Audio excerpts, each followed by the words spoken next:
Yo, what's up? So for today's video, gagawa tayo ng chili garlic chicken. Ang pinaka masarap at tender na version ng chili garlic chicken. Gamit tayo ng chicken breast. So pinound lang natin yan at binalot sa cling wrap para matenderize. Then ikat natin into cubes tong chicken breast or sa size na gusto ninyo, katulad yan. Tsaka natin isisun ng salt, pepper, paprika, turmeric, 5 spices, at grated garlic. Lagyan din natin ng cornstarch at plain flour or all-purpose flour. Tsaka natin lagyan ng egg. Then, i-mix lang natin ng maigi. So, habang binababad natin yung chicken, mag-prepare tayo ng chopped garlic. So, yan. Mas marami, mas okay. Kung hindi, okay lang din. Tapos, meron tayong butter at chili sauce.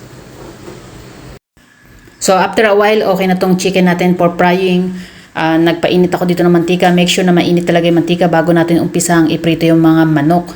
So hindi natin masyadong patataglin sa mantika to. Basta luto lang siya, okay na yun. Iahon na natin agad para mas tender siya.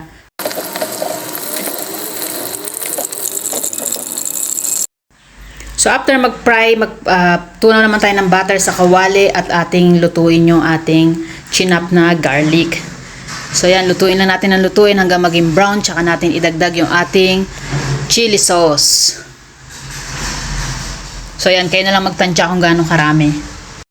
So pagkahalo ko ng chili sauce sa garlic and butter, inop ko na rin yung apoy. Saka ko to dadagdagan ng chili powder para mas umanghang pa siya. So kung tama na sa inyo yung anghang ng chili sauce, okay na rin. So, pwede rin kayo gumamit ng sariwang sili. So, dagdagan natin ng konting honey.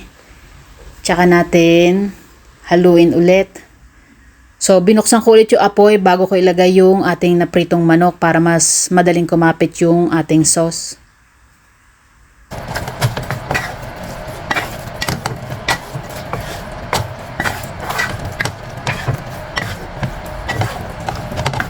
Patayin ko na ulit.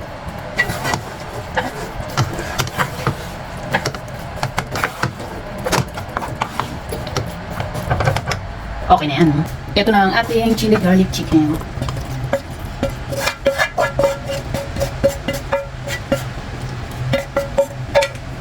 Tikman natin.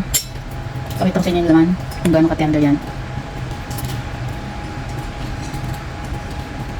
Sobrang lambot yan. Dahil nga hindi natin masyadong pinatagal sa mantika. Pero luto naman yan. Yung hindi patatagalin pero luto naman. Super juicy, super yummy. Kaya sa mga hindi pa nakapalo at like sa aking page, palike at follow na rin. Maraming salamat. Sarap.